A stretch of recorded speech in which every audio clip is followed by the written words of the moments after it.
네, 여러분 안녕하세요.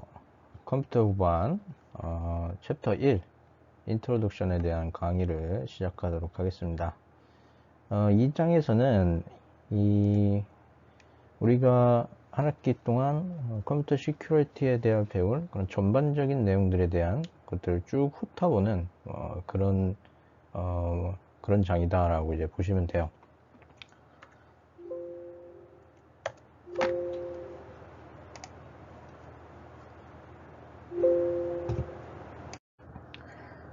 자, 먼저 이 시큐리티의 정의에 대해서 우리가 살펴보도록 하죠. 정의에 대해서 먼저 살펴보도록 하죠. 이 시큐리티에 관해서 뭐 다양한 정의가 있을 수가 있는데 미국의 국립기술표준원인 리스트에서 컴퓨터 시큐리티 핸드북이라는 것을 퍼블리시 했고요. 여기서 이 컴퓨터 시큐리티에 대한 정의를 다음과 같이 정의를 했습니다. 컴퓨터 시큐리티는 어떤 자동화된 시스템을 자동화된 정보 시스템에 대한 어떤 보호 체계를 제공해 주려고 하는 거예요. 어떤 보호 체계냐? 왜 보호 체계를 왜 제공해 주냐? 다음과 같은 세 가지 특성을 보존하기 위해서 정보의 다음과 같은 세 가지 특성을 보호하기 위해서 첫 번째, integrity, 무결성을 의미합니다. 두 번째, availability, 가용성을 의미해요. 세 번째, confidentiality, 이것이 기밀성 혹은 비밀성을 의미해 줍니다. 이런 이제 인포메이션 시스템 리소스의 뭐 종류에는 하드웨어, 그리고 소프트웨어, 그리고 펌웨어, 그리고 정보, 데이터, 그리고 통신까지 다양한 형태가 될 수가 있습니다. 앞서 봤던 confidentiality, 그리고 integrity, 그리고 availability, 이 세 가지를 보안의 이 세 가지 보안에서 달성해서야 되는 목표에 해당되고요. 얘네들 세 가지를 그래서 이제 CIA 트라이어드라고 부르게 됩니다. 각각 이 세 가지에 대해서 각각 알아보고 이 뭐 confidentiality, 그리고 integrity, availability, 이것들을 달성하기 위한 도구들로는 무엇들이 있는지 그것도 이제 간단하게 알아보도록 하죠. 자, confidentiality는 우리말로 이제 기밀성 또는 뭐 비밀성이라고도 해요. 자, 이 비밀성은 무엇이냐? 어떤 인가되지 않는 사용자들한테 정보가 노출되는 것을 막는 특성이다, 막는 것이다 라고 이제 볼 수가 있는 거죠. 그래서 confidentiality는 이 데이터의 보호, 그리고 어떤 이 데이터를 접근할 수 있는 사용자한테 접근 권한을 주어지는 거, 뭐 이런 것들로 달성할 수가 있습니다. 그 중에서 이 데이터를 이제 보호하기 위한 가장 기본적인 방법은 바로 인크리션, 암호화 방식이에요. 자, 암호화 방식 밑에 이제 그림에 어느 정도 나와 있는데, 여기서 암호화 방식은 어떤 이제 센더가 있고, 그리고 수신자가 있을 때, 이 센더하고 수신자가 사전에 이 비밀로 유지해야 되는 키를 공유하게 돼요. 이 키는 이 사전에 공유되고 절대로 센더하고 송신자하고 수신자가 만 갖고 있고 절대로 이 외의 사람들에게는 노출되지 않는다라는 걸 가정하에, 자, 이 키를 가지고 암호 알고리즘을 이용해서 이렇게 안전하지 않은 통신 채널로 보내게 됩니다. 안전하지 않은 통신 채널을 의미하는 것은 어태커, 해킹 또는 이브스드로핑 해가지고 도청을 시도하는 이런 이제 공격자가 있다라고 했을 때, 이것이 암호화되지 않는다라고 하게 되면은 요게 이 데이터들이 이 도청에 의해 가지고 제3자, 즉 공격자한테 이제 노출이 되겠죠. 뭐 그것을 이용해 가지고 이 어태커는 다양한 이득을 취할 수가 있습니다. 자, 그 암호화가 잘 되게 되면은 어태커 입장에서는 얘를 이 암호화된 문을 도청해서 탈출하더라도 이것이 무엇을 의미하는지 전혀 이해할 수가 없어요. 그렇기 때문에 이 암호화를 통해서 안전하게 이 기밀성이 유지가 될 수가 있는 거고요.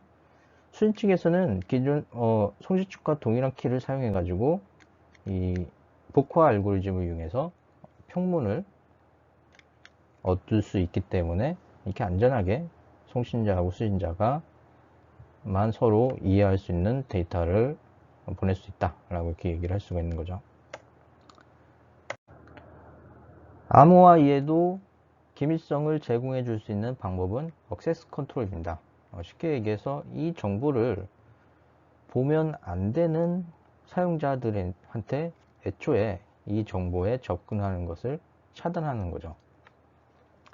액세스 컨트롤은 그래서 이제 일종의 암호화는 이제 알고리즘적인 특성이 강한데 이 액세스 컨트롤은 룰이나 폴리시 특성이 더 이제 강하다라고 이제 볼 수가 있습니다. 이 룰하고 폴리시를 이용해 가지고 규칙이나 정책 같은 것을 이용해 가지고 또 이제 기밀성을 갖는 정보에 액세스하는 것을 제한하는 거죠. 누구에게?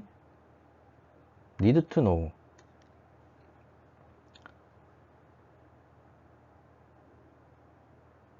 이 정보를 반드시 알아야 되는 그런 이 사람이나 시스템에서만 정보를 허용한다. 뭐 이런 얘기죠. 뭐 need to know라고 뭐 이런 용어가 있는데 뭐 쉽게 얘기해서 네가 그것까지 알 필요 있어? 너는 몰라도 돼. 뭐 그런 개념이 이 용어에 이제 좀 축약이 되어 있다라고 이제 볼 수가 있어요. 예를 들면 이제 뭐 뒤에도 나올 건데 이 군대에서 뭐 여러분들 뭐 행정병 같은 거 하신 분들 뭐 이제 뭐 있지? 문치소 이런 거 문서 취급소 이런데 그래서 근무하신 분들 보면은 뭐 1급 기밀 취급인가서 뭐 2급 기밀 취급인가서 뭐 이런 거 있었죠. 그래가지고 이제 급에 따라 가지고 need to know 알아야 되는 정보들을 제한해 준다라는 겁니다. 1급이 알아야 되는 정보가 있고 2급이 알아야 되는 정보가 있고 뭐 3급이 알아야 되는 정보가 있고 이런 거 레벨 같은 것을 알아야 되는 정보의 레벨 같은 것을 정의할 수 있다는 거죠. 자, 그래서 뭐 일단 그런 이제 레벨, 아이덴티티 뭐 이런 거에 의해 가지고 당사자의 아이덴티티 레벨 이런 거에 의해 가지고 이 접근을 제어하는 것이 기밀성을 달성하기 위한 또 다른 방법이라는 거죠. 자, 그래서 이런 이제 니드토노라는 개념은 아이덴티티, 뭐 이제 신분, 뭐 자신의 이제 직종 이런 거에 의해 가지고 이제 결정될 수 있고 또는 기본적으로 사람의 이름 그리고 컴퓨터 시리얼 넘버 같은 경우도 역시 이런 아이덴티티에 해당이 된다는 거죠. 또 이제 아까 얘기했던 뭐 이제 사람의 또 이제 어떤 조직에서 어떤 특정 사람의 역할 또한 아이덴티티가 될 수도 있고요. 이런 경우에 이제 좀 매니저다라고 하면 좀 더 높은 좀 더 기밀성이 더 더 강하게 보호되는 그런 정보에 대한 권한이 더 높을 거고요. 뭐 시큐리티 관리자 역시도 이제 마찬가지고요. 이런 식으로 이제 액세스 컨트롤에 의해서 컴퓨테이셔널리티를 보장해 줄 수 있다. 제공해 줄 수 있다. 보장까지는 어렵고.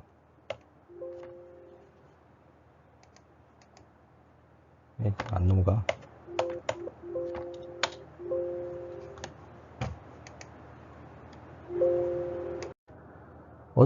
컴퓨테이션 기밀성을 제공해주기 위한 또 다른 수단으로는 어센티케이션, 인증이 있습니다. 인증, 여러분 잘 아시죠? 인증이라는 개념 자체는 이 어떤 이제 아이덴티티 또는 어떤 이제 조직 내 역할 이런 거에 따라 가지고 이 아이덴티티를 조직 내 역할 또는 아이덴티티를 정의하는 것이다라고 이제 볼 수가 있는 거죠. 그것에 따라 가지고 인증이 되냐 안 되냐라고 이제 볼 수가 있는 거죠. 이런 이제 인증에서 이 아이덴티티나 노를 결정하는 방법은 뭐 이제 다양한 방법으로 다수의 방법으로 만들어질 수가 있습니다. 기본적으로 다음과 같은 세 가지의 조합을 이용해 가지고 오센티케이션을 달성할 수가 있어요. 첫 번째는 어떤 사람이 가진 것. 예, 가장 일반적인 경우인 것 같아요. 내가 어떤 이제 출입문을 열기 위해서 스마트 카드, 그 출입문을 열 수 있는 스마트 카드를 갖고 있다. 자, 그러면은 인증이 되는 거죠. 또 이제 라디오키 팝 이런 것 같은 경우에는 요거 열쇠인데 뭐 저기 요즘에는 이제 차량 열쇠 같은 것도 이제 무선 키 이런 것도 이제 다 있죠. 이렇게 해가지고 내 차를 열 수 있는 인증 수단을 내가 갖고 있다 라고 해서 인증할 수가 있는 거죠. 두 번째는 something the person know. 해당 사람이 알고 있는 무언가에 해당이 됩니다. 대표적인 게 비밀번호가 되는 거죠. 비밀번호 알 수 있으면은 어떤 이제 현관문 비밀번호를 알 수 있다. 그러면은 뭐 그 비밀번호 치고 그냥 들어가죠. 뭐 그런 거에 해당이 됩니다. 또 다른 거는 사람 그 자체가 갖고 있는 이제 무언가라고, 사람 그 자체가 갖고 있는 이제 무언가에 해당이 되죠. 해당이 된다. 거기서는 이제 대표적으로 지문이 있을 수 있고, 이제 그림과 같이 홍채 같은 것들, 이런 것도 이용해서 사람 그 자체가 갖고 있는 것을 이용해 가지고 인증을 시도하는 방법이 있습니다. 오스라이제이션은 이 오센티케이션하고 뭐 좀 비슷하게 생겼으니까 좀 헷갈릴 수가 있는데, 오스라이제이션은 이 권한을 부여한다라는 그런 이제 의미를 갖고 있습니다. 자, 그래서 다음과 같은 것을 결정해요. 어떤 사람 또는 시스템이 이 리소스, 즉 기밀성을 유지해야 되는 이 리소스에 접근할 권한을 허용할지 허용하지 말지, 이런 것을 이제 결정하는 것이 권한 부여다라고 이제 볼 수가 있는 거죠. 오스라이제이션. 자, 어떻게 무엇을 기반으로 해가지고 오스라이제이션을 그럼 수행하냐? 액세스 컨트롤 폴리시를 이용해 가지고, 액세스 컨트롤에 관한 정책을 이용해 가지고, 정책을 기반으로 해서 오스라이제이션을 수행합니다. 그래서 이러한 오스라이제이션은 어떤 이제 를 이용해서 어떤 효과를 기대할 수 있냐? 어떤 이제 시스템에 마치 어떤 이제 어태커가 시스템에서 자기가 이 권한이 있는 것처럼 뭐 행동하고 이런 것들을 이제 금지하는, 권한이 있는 것처럼 이제 시스템을 속이거나 이런 것들을 금지해 가지고 이 기밀성을 유지해야 되는 리소스들을 이제 보호하는 그런 이제 역할을 기대해 볼 수가 있습니다. 마지막으로 피지컬 시큐리티가 있어요. 피지컬 시큐리티는 뭐 물리적 보안입니다. 이제 디지털 시스템, 컴퓨터 같은 디지털 시스템 뭐 이런 것이 아니라 좀 이제 우리 주변에서 볼 수 있는, 우리가 쉽게 접할 수 있는 여러 가지 물리적인 요소를 이용해 가지고 일종의 배리어를 마련하는 거예요. 그래서 배리어는 이제 방어막이죠. 방어막을 마련해 가지고 이 기밀성이 유지되는 자료에 접근하는 것을 좀 더 원천적으로 막을 수 있는 뭐 그런 거라고 이제 볼 수가 있죠. 이런 이제 방어막 배리어에는 어떤 것들이 포함되냐? 캐비넷 같은 것들, 도어, 문 이런 것들, 이거 다 잠겨져 있는 형태다라고 하게 되면은 애들도 배리어가 될 수가 있는 거죠. 물론 이 캐비넷 안에 중요한 정보를 보호하거나 어떤 문 안에 있는 방에서 중요한 정보를 보호하거나 뭐 이런 게 될 수 있고요. 중요한 정보가 보관되어 있는 컴퓨터를 윈도우 리스룸, 즉 창문이 없는 방에다가 보관하는 것도 일종의 피지컬 시큐리티라고 이제 볼 수가 있어요. 그러면 이제 모니터 같은 걸 통해 가지고 외부에서 뭐 그런 거 이제 볼 수가 있다는 거죠. 창문이 있다라고 하면은 모니터에 이제 중요한 정보가 띄어져 있다. 그러면 외부에서 그것을 이제 훔쳐 볼 수도 있다는 거죠. 그런 것을 방지할 수 있고요. 댐프닝 매터리얼, 그러니까 이제 방음제, 사운드 댐프닝 매터리얼 이런 것들을 사용해 가지고 만약에 중요한 정보가 소리다 라고 하게 되면은 그것을 이제 방음이 되는 그런 자재들을 이용해 가지고 방을 꾸민다라고 하게 되면 보호가 되겠죠. 또는 이제 빌딩이나 건물 자체를 쿠퍼메쉬, 구리로 된 구조물로 만드는 방법이 있어요. 이것은 무엇으로부터 보호하는 거냐? 이제 무선 통신 하다 보면은 내 정보가 통신으로 외부로 밖에 나갈 수가 있고, 반면 외부에서 어떤 이제 뭐 재미 시그널 같은 거 와가지고 뭐 통신을 못하도록 이제 방해할 수도 있다라는 거죠. 그런 거로부터 이 정보나 또는 시스템을 보호하기 위해서 이런 쿠퍼 메쉬로 만들어진 그런 방에다가 중요한 정보를 보관할 수도 있다. 얘를 이제 패러데이 케이지라고도 합니다. 패러데이 케이지라고 하고요. 하여튼 이 패러데이 케이지, 즉 쿠퍼 메쉬로 이루어진 방에서는 어떤 이제 전자기 신호도 들어오거나 나갈 수가 없다라는 그런 이제 특징이 있어요. 좀 이제 물리적으로 뭐 이제 강력한 보안이 되겠죠. 무선 통신 레벨에서 이제 발생하는 그런 이제 문제들을, 보안 이슈들을 이제 차단하기 위한 그런 수단이다.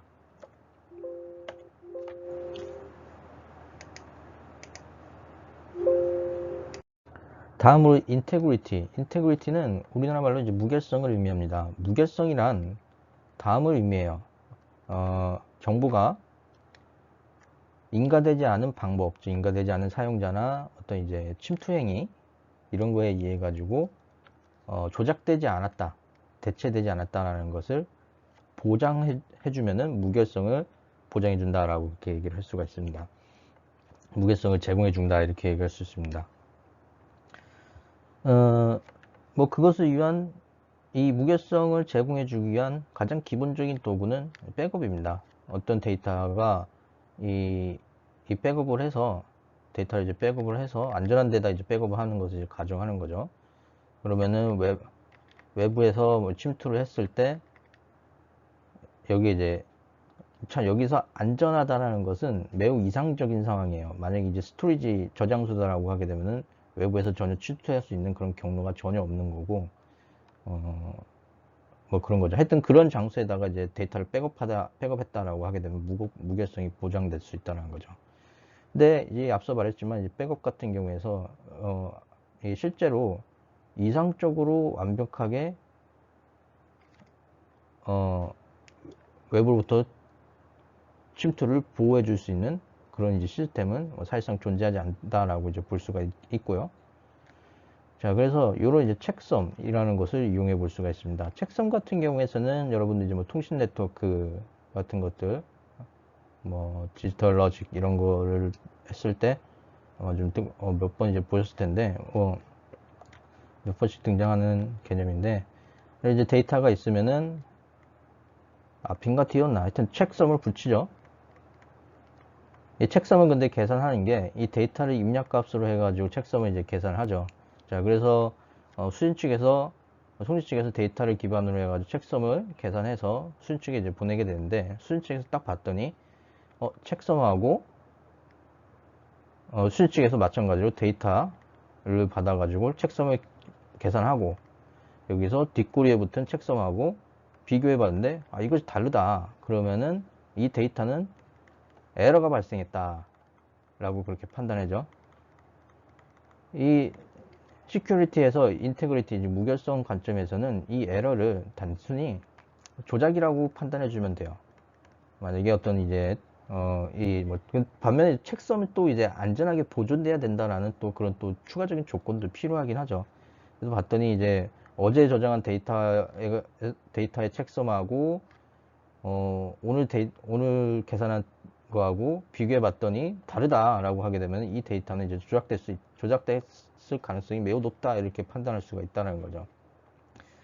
이제 또 책섬의 이제 또 특징 중에 하나가 단지 한 비트만 바뀌어도 이 책섬 값은 크게 변화하기 때문에 이런 이제 조작 가능성을 찾기 매우 용이한 그런 이제 컴퓨테이셔널 펑션이다라고도 얘기할 수가 있어요. 데이터 코렉팅 코드도 마찬가지입니다. 뭐 해밍 코드 뭐 이런 것들 있었죠. 그런 것들 이제 배우셨죠. 그래서 뭐 이제 데이터의 오류만 찾는 게 아니라 오류를 찾아가지고 이것을 이제 정정하는 기능까지 할 수 있는 코드가 이제 데이터 코렉팅 코드에 이제 해당되죠. 마찬가지로 에러 대신에 여기를 조작으로 대입하면 됩니다. 그래서 이제 에러의 수준이 그렇게 크지 않다, 즉 조작의 수준이 그렇게 크지 않다라고 하게 되면은 이 조작된 데이터는 자동으로 수정될 가능성도 있다는 거죠. 데이터 코렉팅 코드 같은 걸 이용하게 되면요. 다음으로 어베일리티, 가용성에 대해서 이제 보도록 하겠습니다. 가용성은 쉽게 얘기해서 이 억세서블한 특성이 지나치게 억제되면 안 된다라는 거예요. 그래서 적절한 시간에 접근 가능해져야 되고, 그리고 수정 가능해져야 된다라는 특성의 바로 이제 어베일리티 특성이다라고 보시면 됩니다. 앞서 봤던 뭐 인테그리티하고 이 인테그리티나 컴퓨테이셔널리티하고 기밀성하고 무결성하고 어느 정도 트레이드 오프 관계에 있는 개념이다라고 볼 수가 있습니다. 지나치게 기밀성을 억제하거나 강화하거나 무결성을 강화하게 되면은 이 가용성이 감소해 가지고 정작 데이터를 이용하는데 문제가 생길 수가 있어요. 그러니까 너무 지나친 보호에 치중하다 보면은 데이터를 실제로 이용하는 데는 문제가 생길 수가 있다. 근데 이제 뭐 피지컬 프로텍션이라는 거 이제 보도록 할게요. 그런 이제 도구 관점에서 어베일러빌리티를 제공하기 위한 도구 관점에서 이제 피지컬 프로텍션을 한번 보도록 하죠. 피지컬 프로텍션은 어떤 인프라입니다. 정보를 이용 가능한 형태로 유지해주는 어떤 이제 피지컬적인 물리적인 측면에서 변화가 있는 경우에도 이런 이제 이 정보를 이용하는데 큰 문제가 없도록 하는 거. 자, 여기 아까 얘기했을 때, 아까 우리 피지컬 시큐리티 관점에서 이 사람 그 자체가 어센티케이션 제공하기 위해서 사람 그 자체가 가지고 있는 거 뭐가 있었어요? 핑거프린트하고 뭐 홍채, 이거 두 개가 있었죠. 가령 가령 이제 진짜 좀 뭐 사악한 뭐 테러리스트를 만나가지고 이 어떤 중요한 정보에 접근하기 위해서 이 테러리스트가 손가락 10개 다 잘라갔어요. 그러면 그러면은 저기 실제 사용자는 물론 저기 살아있을지 안 살아있을지 모르겠지만 손가락 다 잘려가면은 이거 방법이 없는 거죠. 그죠? 실제 정당한 사용자는 여기에 이제 접근할 수가 없는 거죠. 나중에 뭐 테러리스트를 잡았다라고 하더라도요. 뭐 이제 눈도 마찬가지로 저기 눈 두 개 다 빼가면은 방법이 없는 거죠. 뭐 그래서 우리 뭐 저기 스마트폰 같은 경우에 이제 설마 손가락 10개 다 자르겠냐. 약간 계속 좀 끔찍한 얘기인데, 그래서 막 지문 여러 개 등록할 수도 있죠. 만약에 어떤 이제 상해를 지문에 이제 데미지를 입어가지고 어떤 지문 하나가 손상됐다. 이게 조금 더 온건한 케이스겠네요. 그러면 이제 나머지 지문을 이용해가지고 또 뭐 할 수 있고, 또 이제 뭐 또 다른 인증수단은 뭐 이제 비밀번호, 핀번호 이런 것도 쓸 수 있고요. 뭐 이런 관점이다라고 이제 보시면 됩니다. 다음으로 컴퓨테이셔널 리던던시는 어떤 이제 중복된 뭔가를 제공해 줘가지고 시스템의 좀 안정성을 높이는 특성이다라고 이제 볼 수가 있습니다. 뭐 이제 데이터를 뭐 2번 보내거나 이런 것도 일종의 리던던시라고 이제 볼 수가 있는 거죠. 이 경우에서는 어떤 이제 그 기밀성을 유지해야 되는 정보를 특정 저장 장소 한 곳에 보호하지 말고 어느 정도 백업을 마련해 가지고 특정 시스템 하나가 저기 해커들에 의해서 완전히 붕괴됐다, 데이터가 그냥 다 날아가 버렸다, 이런 경우에 대해서 이제 백업을 이용해 가지고 이런 이제 컴퓨테이션 리던던시를 제공해 주는 것이 어벨리비티를 제공해 주는 그런 이제 방법이다 라고 얘기를 할 수가 있는 거죠. 또 다른 시큐리티 컨셉으로 트리플 A라는 게 있어요. 어센티시티, 그리고 어슈어런스, 어나니미티, 이 세 가지가 있습니다. 어센티시티는 입증, 뭐 확실성 이런 거에 대해서 얘기를 해주는 거고요. 어슈어런스는 어떤 이제 보장, 어나니미티는 익명성을 얘기를 해주고 있어요. 어슈어런스부터 먼저 보도록 하죠. 어슈어런스는 이 어떤 컴퓨터 시스템에서 관리되고 제공되는 것을 얼마나 우리가 신뢰할 수 있을까 라는 것에 관한 개념이다라고 보면 됩니다. 여기서 제공되는 정보나 관리되는 어떤 룰 이런 것들이 우리가 얼마나 얘를 신뢰할 수 있냐라는 것이 바로 이제 어슈어런스라는 거죠. 자, 이것을 그래서 트러스트 매니지먼트라는 것을 통해 가지고 제공할 수가 있는데, 이 트러스트 매니지먼트는 다음과 같이 3개, 폴리시, 정책, 퍼미션, 권한, 그리고 프로텍션, 이 보호, 이 3가지 정책에 의해 가지고, 3가지 요소에 의해 가지고, 요소에 의존적입니다. 먼저 폴리시는 어떤 이제 사람이나 시스템이 있어요. 이 사람이나 시스템이 사람 또 다른 사람 또는 이제 뭐 자기 자신 그 시스템 자체에 대해서 어떤 취할 수 있는 행동에 그런 기대치들이 있어요. 기대값들. 그런 기대값들이 있습니다. 이것을 구체화하는 것이 바로 이제 폴리시다라고 볼 수가 있습니다. 자, 예를 들어서 이 온라인 뮤직 시스템을 예를 들어 보도록 할게요. 온라인 뮤직 시스템에서 내가 이 온라인 뮤직 시스템을 설계한 디자이너예요. 그러면은 이 디자이너는 폴리시 관점에서 무엇을 할 수가 있냐? 얼마나 많은 사용자가 이 어떤 특정 음악에 액세스 할 수가 있고, 얼마나 많은 이 사용자가 어떻게 액세스 할 수 있고, 어떻게 이 음악을 카피, 즉 다운로드 할 수 있는지, 이것들에 대한 것들을 기술해 놓은 정책을 마련해 놓을 수가 있다라는 거죠. 다음으로 퍼미션은 이제 여기도 허용이라는 의미를 갖고 있죠. 이 퍼미션은 어떤 특정 행동 자체를 허용된 행동에 대한 것을 정의하는 절차다라고 이제 볼 수가 있습니다. 예를 들어서 마찬가지로 온라인 뮤직 스토어를 예를 들어 보도록 할게요. 이때 이 온라인 뮤직 스토어의 뭐 운영자나 이런 사람들이 뭐 이제 그 어떤 허용을 에 관한 것을 제공해 줄 수가 있어요. 무슨 허용? 특정 사용자죠. 이 사용자가 어떤 특정 음악을 구입을 했을 때 얘에 대한 얘에 대한 음악에 이제 접근해가지고 음악을 플레이하고 그것을 이제 다운로드하고 이런 것을 특정 이제 이 음악을 구매한 사용자들에 한해 가지고 이런 행동을 허용하겠다라는 것을 이제 정의할 수 있다라는 거죠.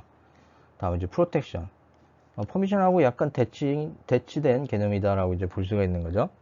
퍼미션은 음악을 구매한 사람들에 대해서 얘를 플레이하고 다운로드 한다라는 것을 허용하는 부분이다라고 하면은, 프로텍션은 음악을 이제 사용하지 않은 사람, 즉 인가되지 않은 권한이 없는 접근, 이 사용자들이 무단으로 접근하고 이것을 다운로드하는 것을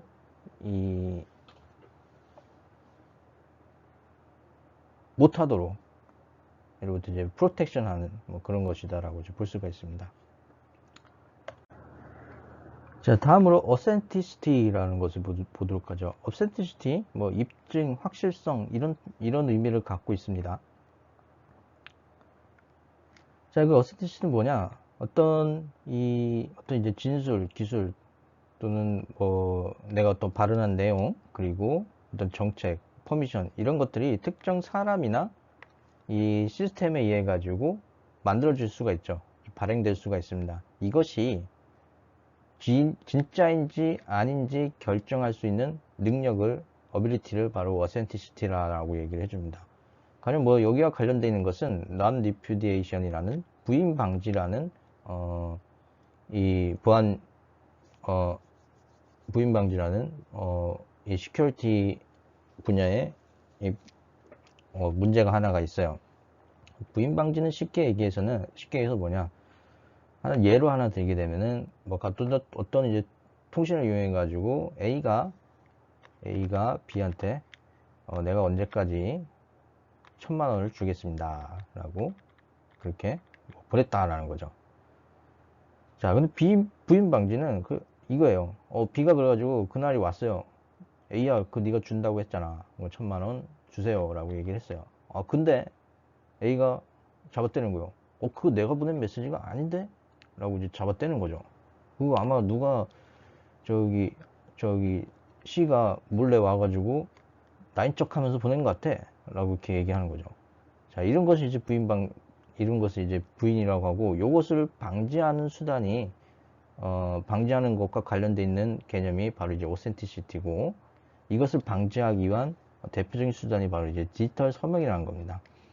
이 디지털 서명 같은 경우에는 우리가 추후에 뭐 좀 더 자세히 배우겠지만은 암호학 알고리즘을 기반으로 해가지고 요 이제 디지털 서명은 이루어진다는 점 정도만 뭐 알고 넘어가도록 하죠. 그래서 뭐 요거를 이용하게 되면은 이 메시지가 내가 보낸 메시지다라는 것을 입증을 할 수가 있어요.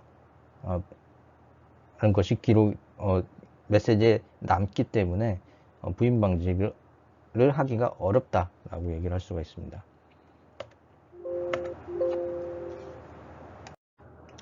다음으로 어나니미티예요. 우리 뭐 익명성 있고요. 앞서 봤던 이제 보안의 이제 CIA 트라이어드에서 봤던 것처럼 거기에 있는 어베일러빌리티처럼 어나니미티도 앞서 두 개념하고 어느 정도 트레이드 오프에 있는 거라고 이제 볼 수가 있습니다. 어떤 이제 정보에 접근할 때 이 어나니미티는 나의 아이덴티티를 노출하지 않으면서 어떤 특정 정보나 특정 서비스를 사용하고 싶은 사용하고 싶은 특성이 바로 이제 어나니미티라고 이제 볼 수가 있는 거죠. 여기 어나니미티를 제공해 주기 위한 몇 가지 도구들이 있습니다. 어그리게이션 같은 경우에는 뭐 어떤 인디비주얼한 것들을 조합을 해요.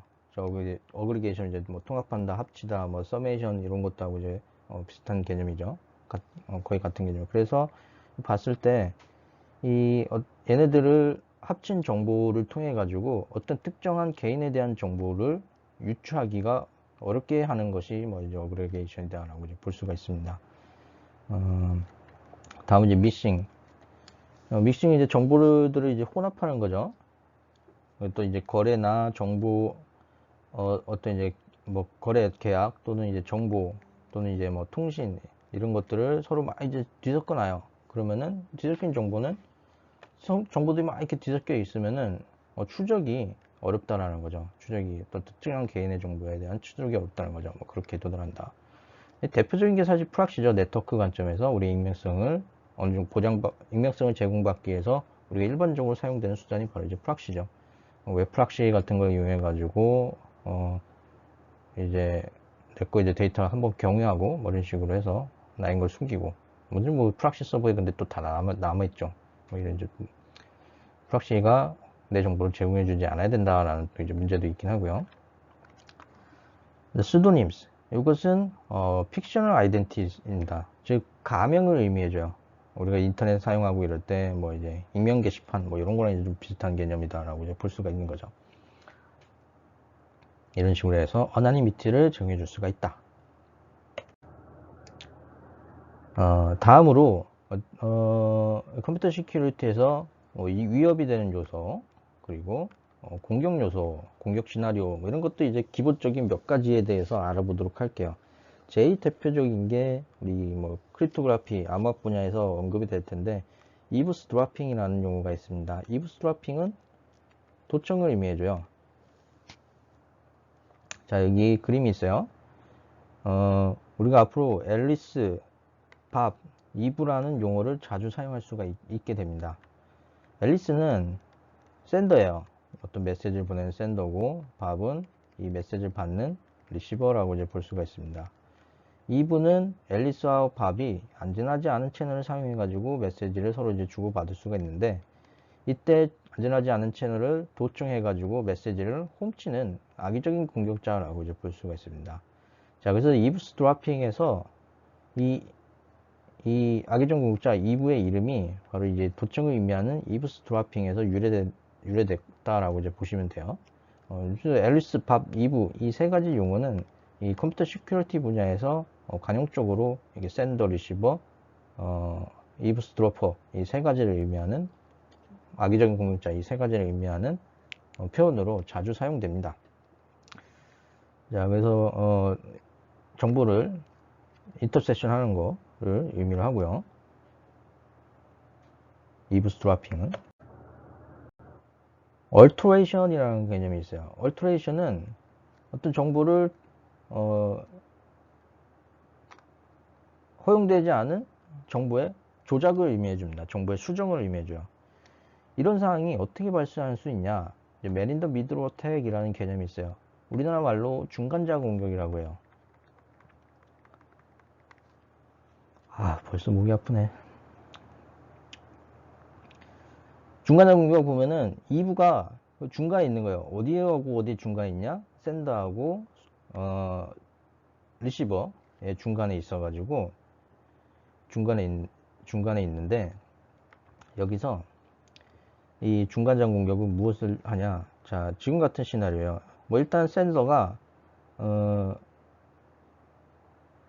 이 샌더하고 리시버가 서로 키를 안전하게 공유한 상황을 가정을 해요. 샌더가 그래서 이 보낼 평문 플레인 텍스트를 암호해 가지고 이 안전하지 않은 통신 채널에다가 이 통신 채널을 이용해 가지고 밥에게 전송을 해줍니다. 자, 그러면은 샌더는 일단은 안심할 수는 있는 거죠. 첫 번째 안심을 할 수가 있어요. 내 정보는 안전하게 암호화돼 가지고 밥에게 전송이 될 거다. 이 정보는 탈취돼도 문제가 없어 라고 이제 판단할 수가 있는 거죠. 자, 근데 사실은 그렇지 않다는 거죠. 여기 뭐 여러 가지 시나리오가 있는데, 이 중간자 공격에서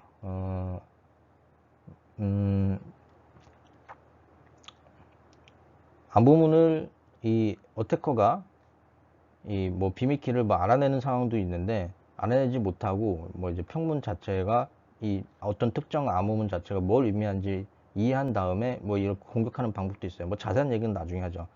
자, 그래서 이 어태커가 무슨 일을 하냐? 이 샌더가 암호에서 보낸 것을 가로채요. 가로채고 얘를 리시버한테 보내지 않아요.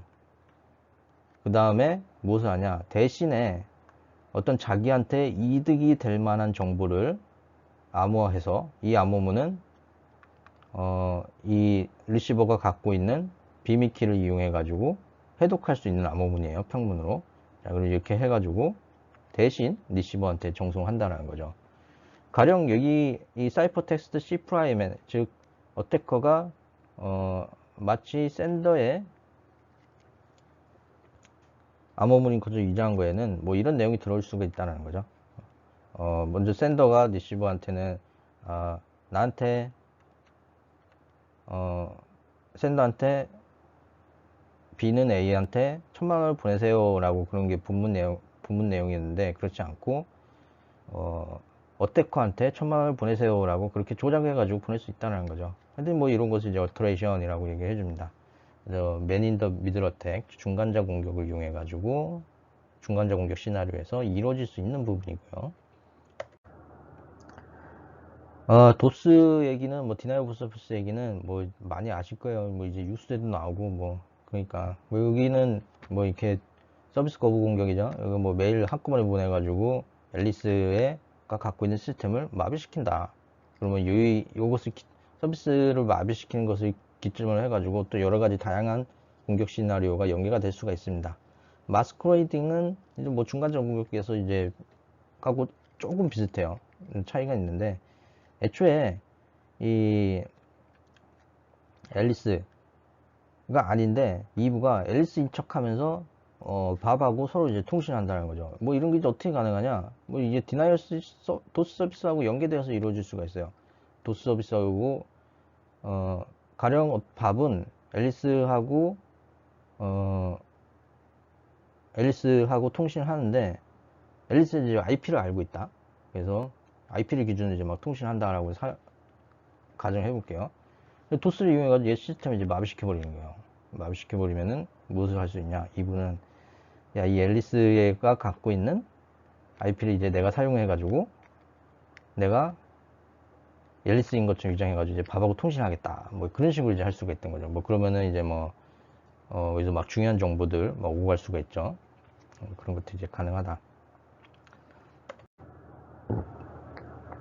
다음 내피디에이션. 아까 이제 뭐 부인 방지에서 얘기했었는데, 어떤 이제 내가 진술한 내용, 언급한 내용들이나 어떤 수신한 데이터에 대해서 이것에 대해서 거부하는 것을 부인하는 것도 역시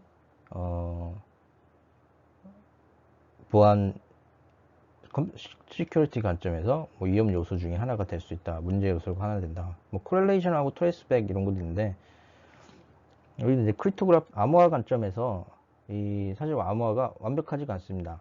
완벽하지가 않고 가령 예를 들면은 어떤 이제 평문을 많이 수집하고 거기에 해당되는 암호문을 수집할 수 있다라고 대량으로 수집할 수 있다라고 하게 되면은 이 평문하고 암호문 간의 코렐레이션 즉 상관관계를 이용해 가지고 키값을 알아내거나 할 수 있는 여지는 있는데 뭐 그렇게 쉬운 방법은 아니고 일종의 하나의 가능성이다라고 이제 보시면 돼요.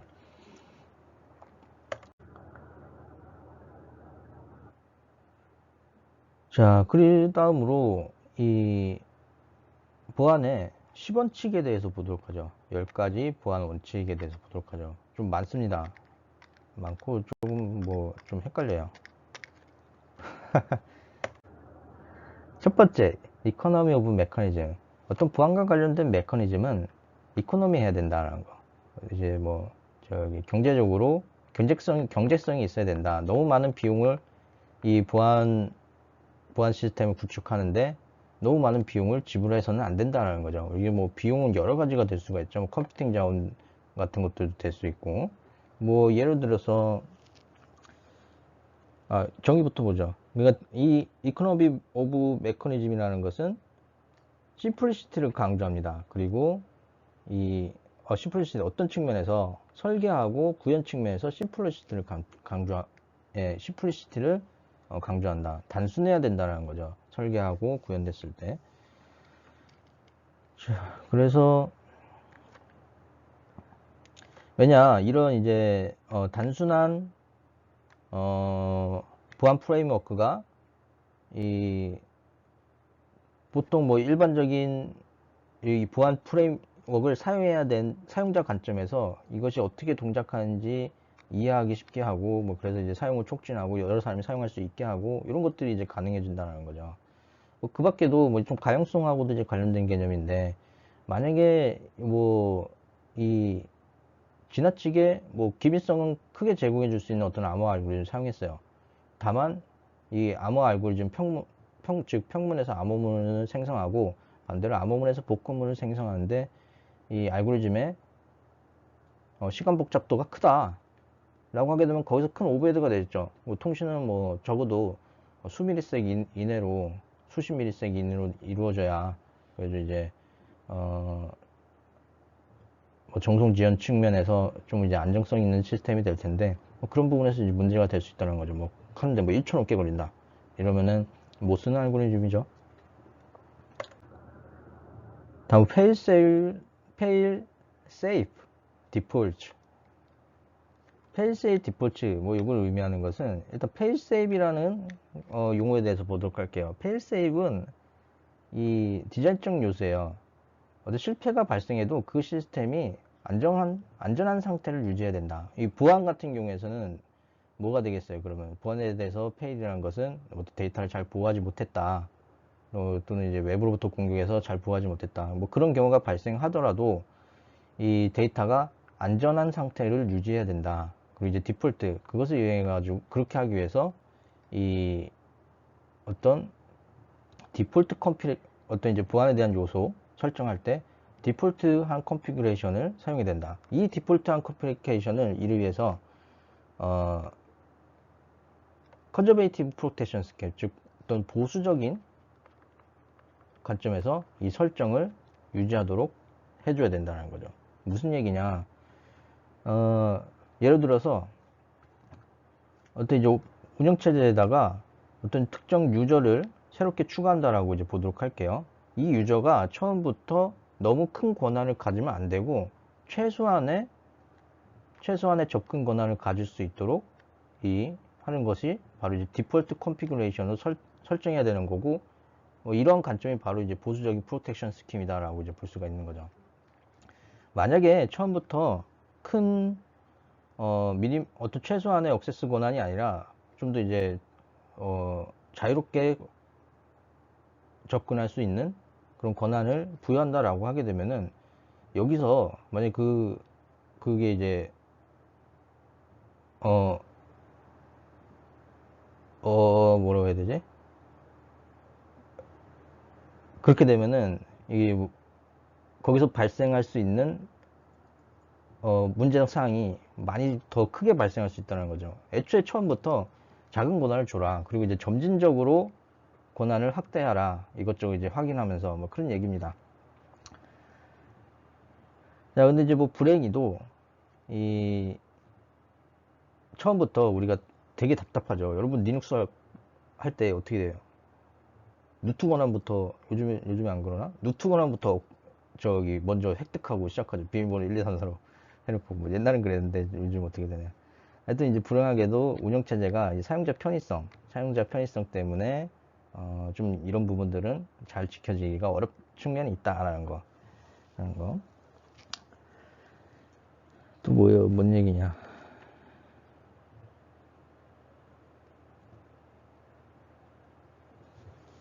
뭐 그 운영체제 저기 뭐 안드로이드 OS 같은 것들 사용할 때 뭐 우리가 새로운 애플리케이션 다운받으면은 그래서 일단 최소한의 권한만 있고 어플리케이션이 요청을 하죠. 이런 권한 허용해달라, 이런 권한 허용해달라. 그러면 우리가 그거 보고서 되게 따뜻하게 맞고 허용해 줄 수 있으면 허용하고 뭐 그렇게 하죠. 이것도 이제 좀 비슷한 맥락이다라고 볼 수가 있습니다. 딱 설치할 때부터 권한이 너무 많다라고 하게 되면은 문제는 더 커진다. 세이프하지 않을 수 있다라는 걸 이제 의미한다.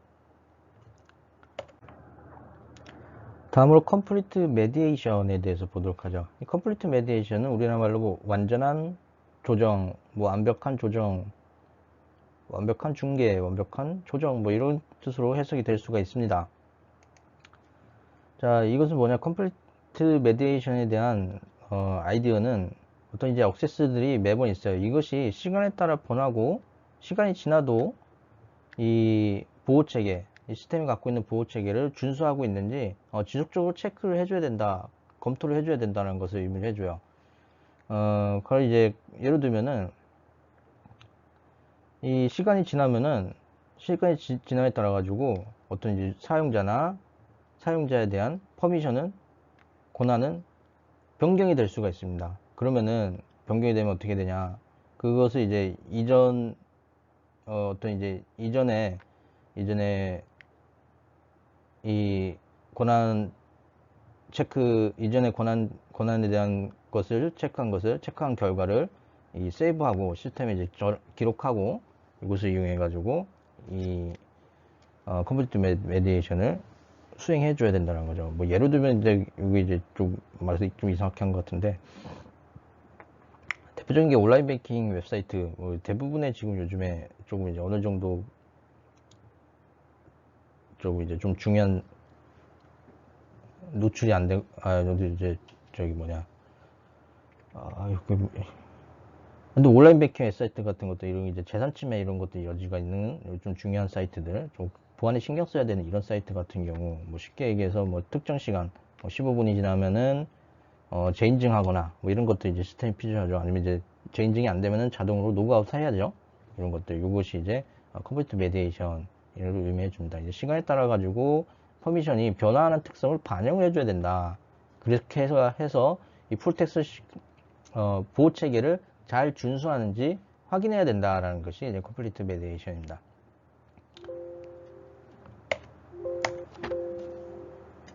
다음으로 오픈 디자인. 설계한 요소들이 이제 동작하는 방식, 어떤 이제 컴퓨터 시큐리티를 제공해 주기 위한 뭐 스킴이나 알고리즘 이런 것들이 동작하는 방식 같은 것들이 오픈이 돼야지 얘를 이제 오픈이 된 상태로 이것들이 검토되고 이제 대중에게 공개돼서 취약성을 발견하고 이런 식으로 이제 움직여야지. 그렇지 않고 얘네들을 은밀하게 유지하고, 야, 나는 어떤 이제 공개되지 않은 암호화 방식이 있더라고요. 공개되지 않은 암호 알고리즘이 있다라고 해서, 야, 이거 알고리즘 너하고 나만 알아. A하고 B만 알고 우리가 이걸로 하게 되면은 아무도 우리의 통신을 알지 못할 거야 라고 하는데, 실제로는 그렇지가 않다는 거죠. 역사적으로 이제 뭐 고전 암호 같은 것에 대해서 조금 뭐 이제 살짝 언급해 보자면은, 뭐 과거에 이제 뭐 어딘지 나라를 까먹었는데, 이 반역을 이제 꾸미는 거예요. 반역을 꾸미는 집단이 있었었는데, 반란군 이제 집단이 있었었는데, 이제 왕의 측근이었나? 뭐 이제 그랬을 거예요. 자, 근데 나름 암호화 방식을 고안해가지고 서로 이제 반란군끼리 이 메시지를 이제 주고받은 거예요. 그때 이제 통신이 없는 시대, 고대 시대, 중세 시대 뭐 이런 데니까 저기 이제 뭐 종에다 써가지고 이렇게 했겠죠. 자, 근데 누가 이제 보고서 이 문서를 이제 뭐 오고 가는 게 많으면은 여기 이제 노출될 수가 있죠. 제가 안심을 했는데 이 뭐 이제 왕이 이제 다른 이제 반역을 억제하려는 이제 세력들 보니까 똑똑한 사람 데려다 보니까 이게 다 해석이 된 거예요. 해석이 다 돼가지고 이 고대를 이제 언제 며칠 무이자 해가지고 딱 봤는데 이제 거기 이제 다 쳐가지고 이제 다 죽었다. 자, 다 이제 사형당했다. 뭐 이런 얘기가 있어요. 즉, 이 알고리즘 자체를 비밀에 붙여가지고 암호 알고리즘 자체를 비밀에 붙여가지고 나는 기밀성을 유지하고 싶다라는 것은 사실은 현대 암호 방식에서는 완전히 틀린 얘기다라는 거죠. 기밀성은 암호 방식에서 암호 기밀성은 오직 비밀키에 의해 가지고 유지가 돼야 돼요. 이 비밀키만을 비밀하고 알고리즘 자체는 공개가 됩니다. 아까 이제 뭐 니스트 미국 표준 기술원 거기서 이제 표준화된 암호화 방식을 이제 결정하는 중요한 기관인데 니스트 같은 데가 자 그래서 거기서 이제 공개해요. 암호 알고리즘을 딱 이제 공개를 해가지고 이 암호 알고리즘의 이제 취약성이 어떻게 되냐 이제 또 이제 연구자나 또 이제 암호학 분야 연구자들이 뭐 그걸 보고서 이제 취약성을 분석을 하고 이 암호는 현재 이제 컴퓨팅 시스템으로 어느 정도면은 분석이 다 끝난다. 이게 취약하다. 이런 걸 발견 이제 새로운 암호화 체계를 리스트 같은 데서 이제 주도해가지고 표준으로 만들고 더 강력한 암호화 방식을 이런 것들을 이제 한다는 거죠. 자, 그래서 이 공개되지 않는 것은 굉장히 위험하다.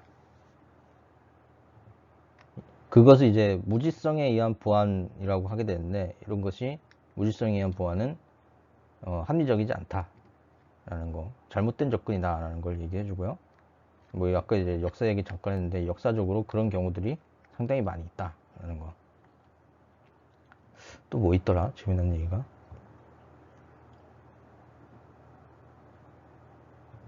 이거는 뭐 저기 조금 과정에서 얘기하자면은 노마 시대인가 어딘가 노예 노예인데 원래 사람이 머리털이 있잖아요. 머리털을 다 깎아요. 깎은다. 아 이거는 이제 암호화는 아니고 이제 메시지를 숨기는 거니까 암호화보다는 아이 그 이름 그새 까먹었네. 아, 기억력이 안 좋다. 메시지를 숨기는 겁니다. 하여튼 그 메시지 여기다 머리에다 민머리에다 쓴 다음에 다시 머리 기를 때까지 이제 기다린 다음에 머리 기르게 하고서 메시지 전달했을 때 가요. 가가지고 수진자한테 가가지고 또 머리 깎아요. 깎은 다음에 이제 메시지를 확인한 거죠. 이 사람은 어떻게 됐을까요? 근데 중간에 이렇게 어떻게 해서 머리가 저기 빠지고 탈모가 오고 이러면은 위험한 상황이 생기겠죠? 뭐 괜한 얘기를 했네. 다음에 이제 권한의 분리, separation of privilege. 권한은 다양한 이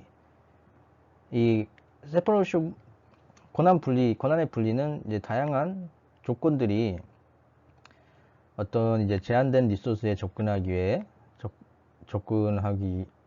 접근을 달성하기 위해서 이제 요구된다. 다양한 상황들이 따라서 그런 다양한 상황에 맞춰 가지고 프리빌리지 권한에 대한 것도 다양해져야 된다는 것이 뭐 얘기해 주는 거예요. 뭐 여러분들 사실 뭐 운영체 시간이나 뭐 아니면은 뭐 운영체 시간이 아니더라도 뭐 리눅스 같은 거 그런 거 이제 다루다 보면은 뭐 권한 다양하게 줄 수 있죠. 뭐 그 얘기입니다. 뭐 어려운 내용 아니에요. 다음 이제 리스트 프리빌리지 최소한의 권한을 줘야 된다. 최소한 아까 봤었던 그 이제 fail safe default하고 어느 정도 일맥상통하는 얘기입니다. 그래서 뭐 최소한의 권한을 줘야 되고 그래서 최소한의 권한을 주도록 해줘야 되고 그렇게 해서 권한이 남용되는 것을 제한해야 되고 아까 뭐 우리 초반부에 얘기했던 need to know 이것들을 달성할 수 있다. need to know 밀리터리 컨셉의 need to know하고가 이제 대표적인 이 리스트 프리빌리지의 예가 된다. 네가 그거 알아서 뭐해? 알 것만 알아 라는 거죠. 리스크 커먼 메커니즘, 어떤 커먼 메커니즘, 공통 메커니즘 또 이제 공유 메커니즘 같은 것들이 최소화된다는 거예요. 공유를 하다 보면은 이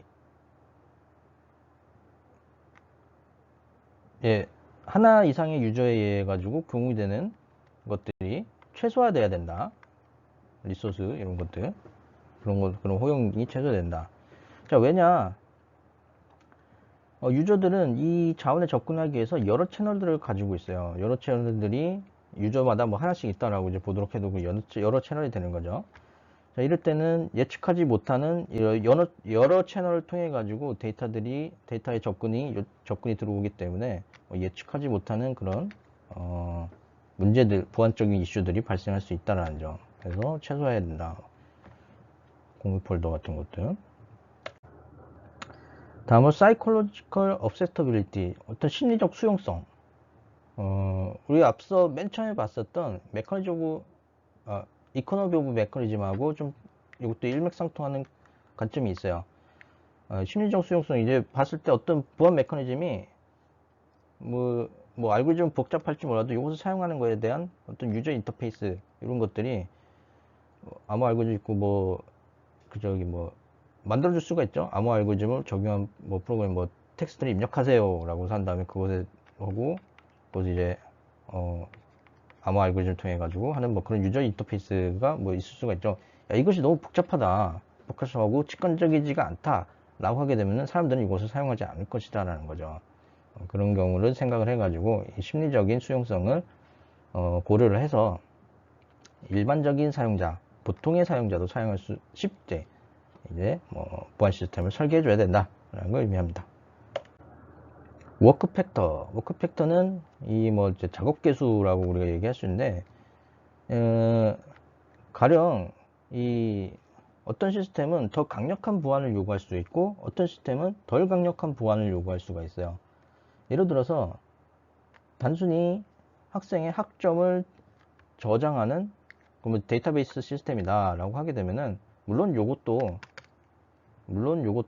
강력하게 보호가 되겠죠. 자, 근데 이거보다 더 강력하다 한 것은 이제 군사 기밀 같은 것들, 이런 것들은 사실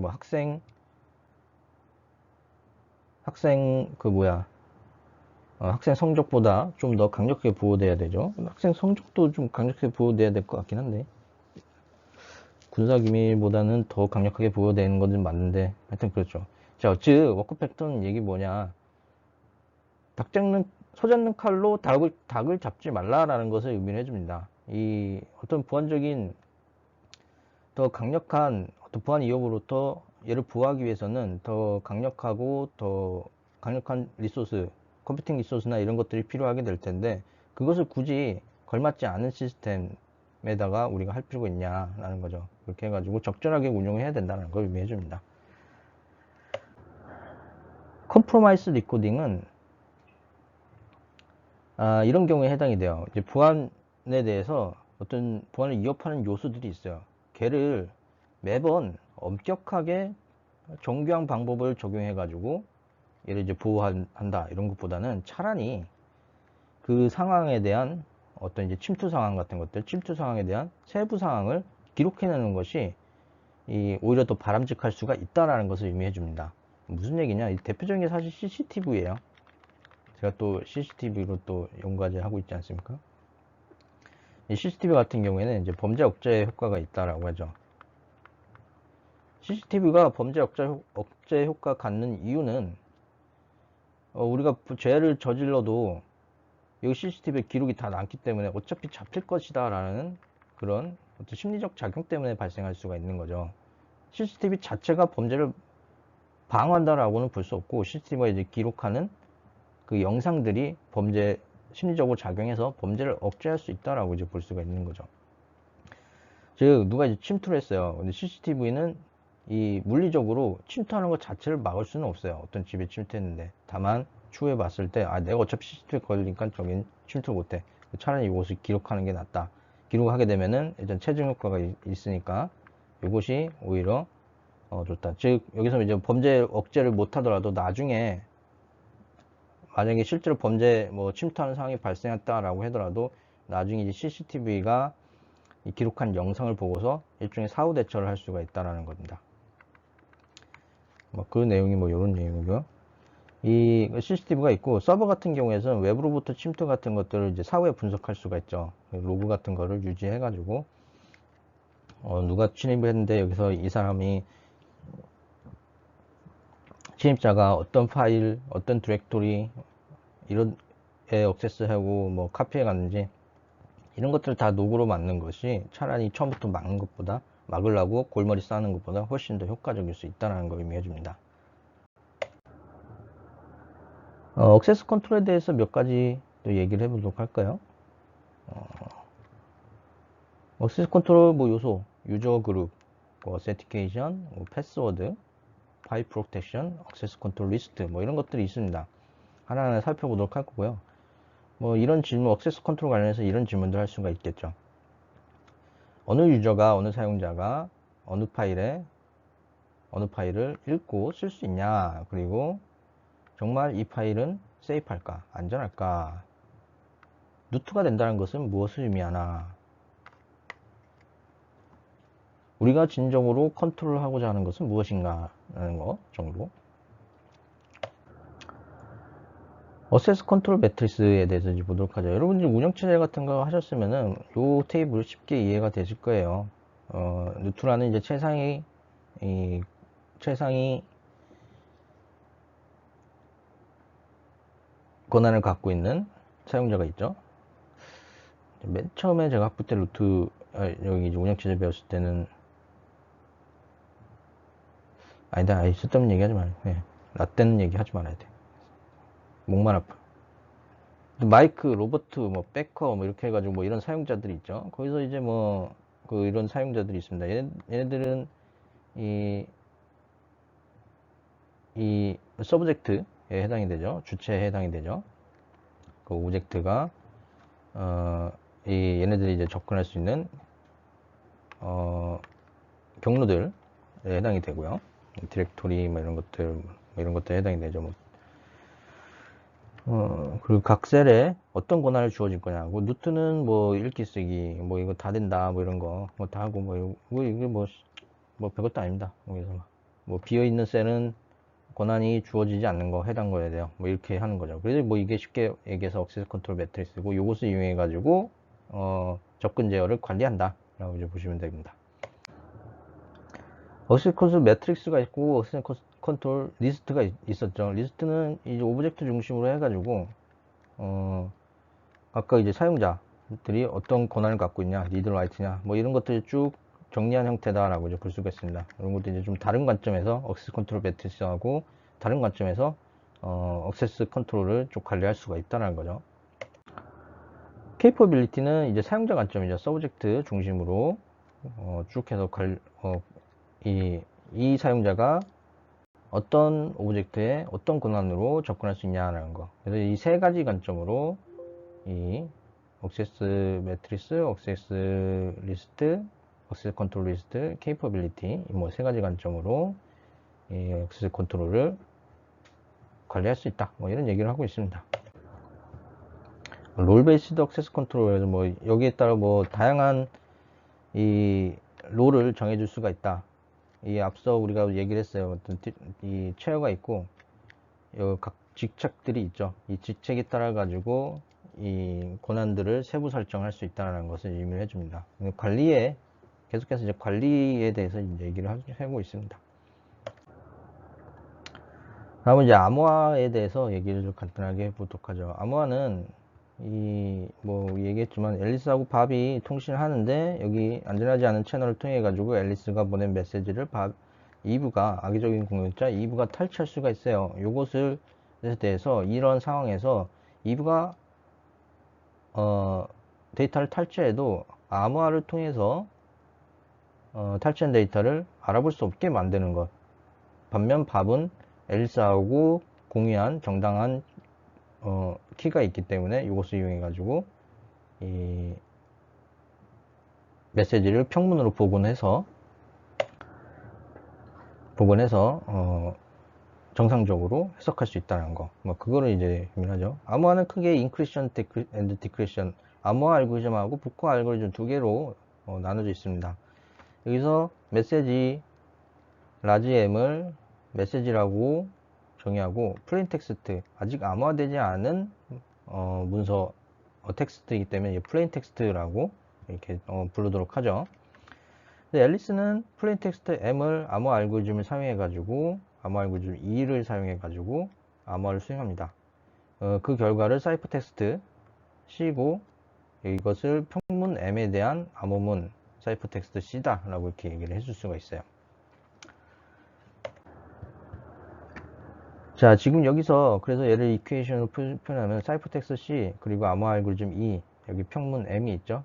반면 수신 측에서는 평문 M을 복호화 알고리즘을 이용해서 얻게 되는데, 이때 입력값으로 사이퍼 텍스트 암호문을 사용하게 된다. 여기서 하나 빠진 것은 키 값이에요. 이때 여기 이제 암호화 알고리즘 이제 비대칭 키 방식, 대칭 키 방식이 있는데, 대칭 키 방식이다라고 하게 되면 동일한 키를 암호화하고 복호화해서 사용하게 됩니다.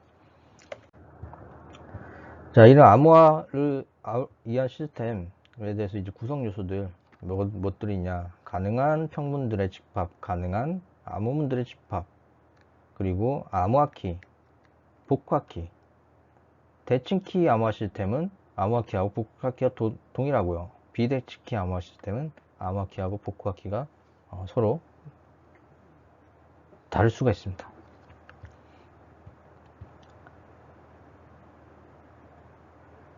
자, 그리고 사용할 암호 알고리즘, 사용할 복호 알고리즘, 이런 여러 가지 요소들이 있어요. 매우 고전적인 암호로 시즈 암호가 있어요. 시즈 암호는 되게 단순합니다. 여기서 3 over라고 이렇게 되어 있는데, 원래 보낼 데이터가 B라고 하게 되면은 B 대신에, 원래 이제 문서에 작성할 데이터가 이제 B라고 하게 되면 B 대신에 요거보다 3칸 앞에 있는 데이터 2를 작성해서 보낸다는 겁니다. 단순하죠. 그래서 여기서는 이 시즈 암호에서 3 over에서 이 3가 바로 이 시즈 암호의 키값이 될 수가 있습니다. 송시 측하고 수신 측이 3라는 키값만 약속하고 있으면은 서로 이제 해석할 수가 있겠죠. 물론 너무 쉽게 해독이 될 수 있는 이제 고전 암호에 해당이 되고요. 대치키 방식은 이 앨리스하고 밥, 즉 샌더하고 리시버가 동일한 키를 공유하는 방식이에요. 물론 우리가 뒤에서 이제 볼 수가 있는데 이제 나중에 암호할 때 보게 되는데 키 배송 문제라는 것이 있어요. 안전하게 키를 배송을 해줘야 되는데 그 채널을 어떻게 확보할 수 있냐? 이런 문제가 있을 수가 있죠. 키를 어떻게 하면 안전하게 배송할 수 있을 것인가? 이런 문제가 됐죠. 그런 거에 대한 얘기도 우리가 하게 될 예정이고요. 이 대칭키 암호화 시스템에서는 키 배포에 대한 문제가 있어요. 키 디스트리뷰션에 대한 문제도 있습니다. 통신자와 수신자가 각각 동일한 키를 가져야 돼요. 자, 근데 단순히 우리가 평생 동안 1대1 통신만, 즉 앨리스하고 밥만 존재하는 세계라고 하게 되면 아무 문제가 없는데, 앨리스가 얘라고 하게 되면은 여기 밥 C하고도 해야 되고 CC하고도 해야 되고 DC하고도 해야 되고, 그렇게 했을 때 키의 개수가, 이 사용자의 수가 n개라고 하게 되면, 즉 조직의 규모가 n개라고 하게 되면은 그 수는, 필요한 키의 수는 2분의 n 곱하기 n-1이 된다. 점. 그 n이 크면 클수록 크게 늘어나겠죠. 그러면 이것을 이제 관리하는 그런 메커니즘도 필요할 수도 있고요. 이런 거에 대해서 또 이제 얘기를 해보도록 하죠, 나중에. 이런 것을 이제 해결할 수 있는 방식이 사실 공개키 암호화 방식인데, 공개키 암호화 방식 간단하게 얘기하자면은 이 수신 측에서 어떤 키쌍이라는 걸 만듭니다. 여기서 이제 어떤 이제 수학적 특성을, 수학적 절차를 이용해 가지고 키쌍을 만들게 되는데, 하나는 공개키라는 거, 나머지 하나는 비밀키라는 거예요. 자, 이 비밀키는 나중에 이 밥이 수신 측에서 복호화 메시지를, 암호화된 암호문을 복호하는 데 사용하게 될 거고요. 이 공개키를 대중한테, 공개키를 진짜 공개를 해버립니다. 그냥 보낼 수도 있고, 진짜 신문에 실을 수도 있고, 이런 식으로 해가지고 공개를 해버립니다. 자, 그럼 이 공개키를 가지고 암호문을 작성을 해요.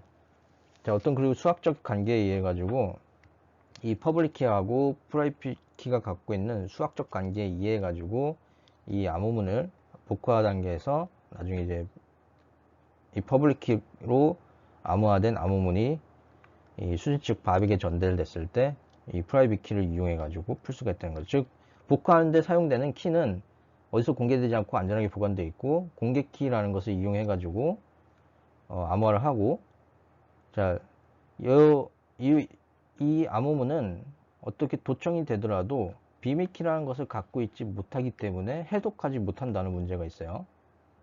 도청자가 오직 비밀키를 갖고 있는 이 반만이 이 메시지를 해석할 수 있다는 거죠. 이것도 나중에 자세히 얘기해 보도록 하죠.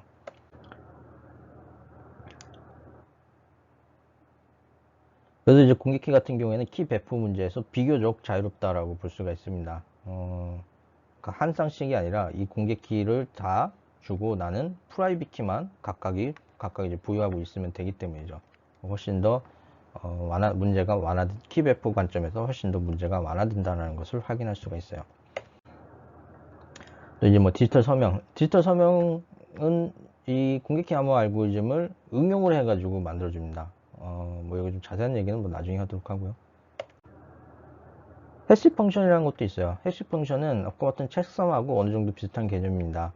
해시 펑션은 세 가지 특성이 있어요. 원웨이 특성, 일반형 특성인데, 쉽게 얘기해서 m하고 이 해시 펑션에 h가 있으면은 y는 구하기 쉬운데 y에서 m을 얻기는 매우 어렵다는 것이에요. 즉 한 방향으로만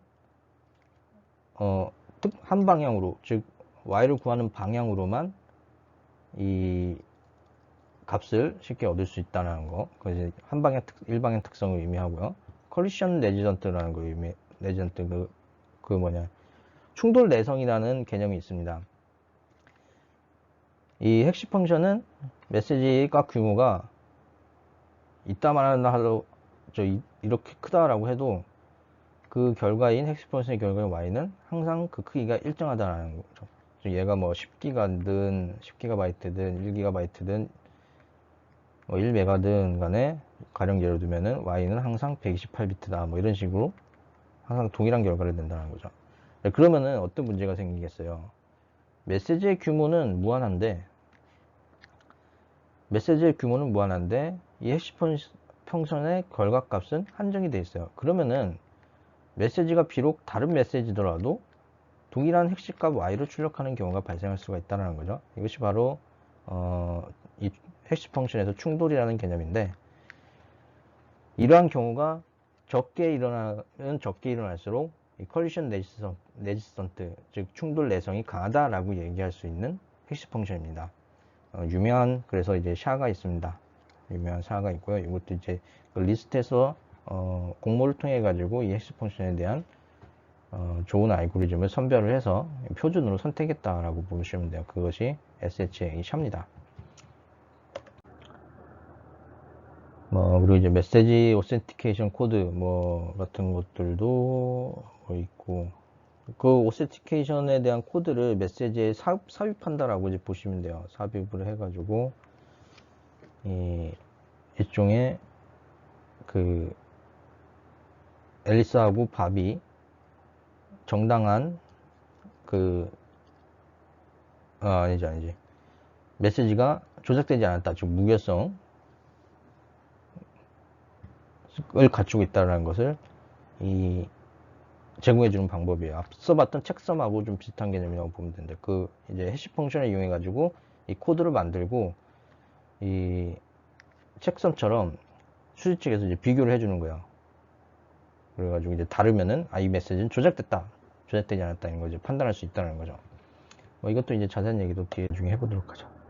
그다음에 이제 디지털 인증 같은 것들, 그리고 인증서 이런 거, 공인인증서 이런 것도 있죠.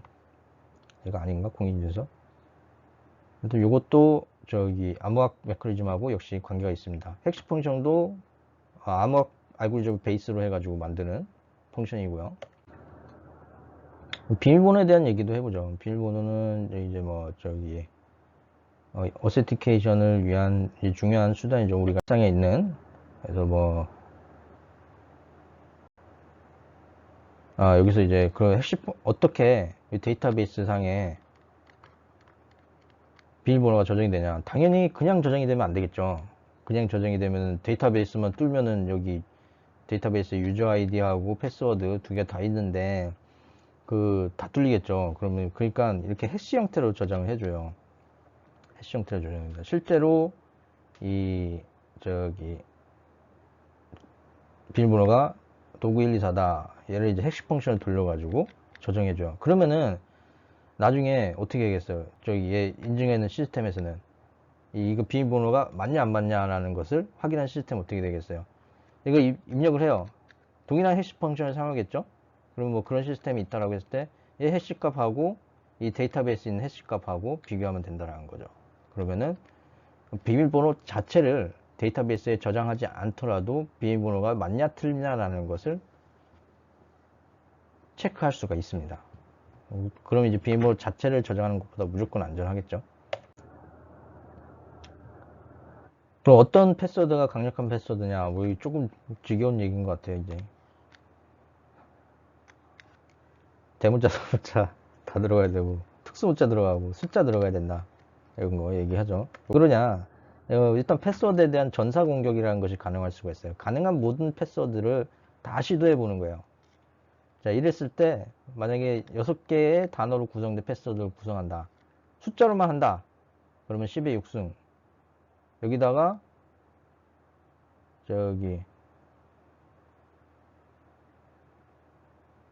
뭐야? 왜 얘랑 똑같아? 하여튼 뭐 그 얘기는 이 얘기예요.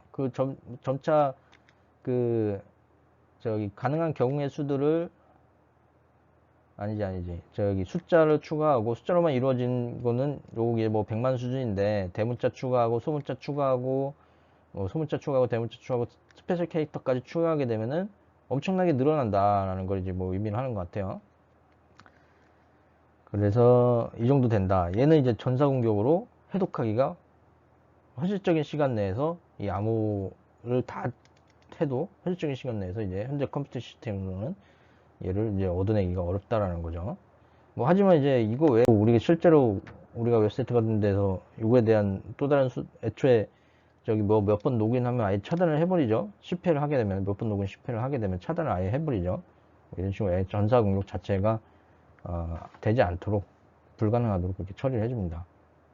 그래서 패스워드가 길면 길수록 더 좋다라는 것을 의미하죠. 근데 길면 뭐예요? 기억이 안 나는데 기억력이 나빠져가지고.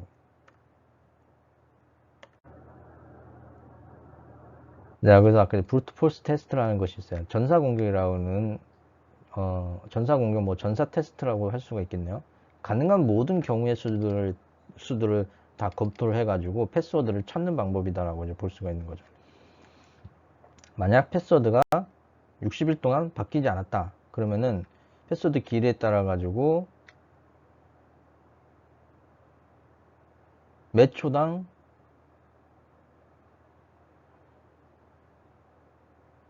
얘들 패스워드를 찾기 위해서 어떻게 되냐. 몇 초당 1415번의 패스워드를 시도를 해보면은 패스워드 길이가 5개일 때 패스워드 찾아낼 수 있다. 자, 조금 얘는 위험할 수도 있을 것 같아요. 1400개면은.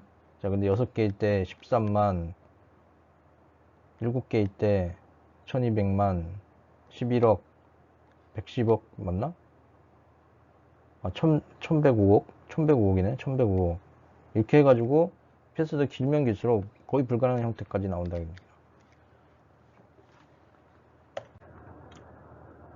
안전한 패스워드란 적어도 뭐 다음과 같은 그룹의 캐릭터들을 포함해야 된다. 똑같은 얘기를 하네. 유니코드 캐릭터도 집어넣어라? 그래요.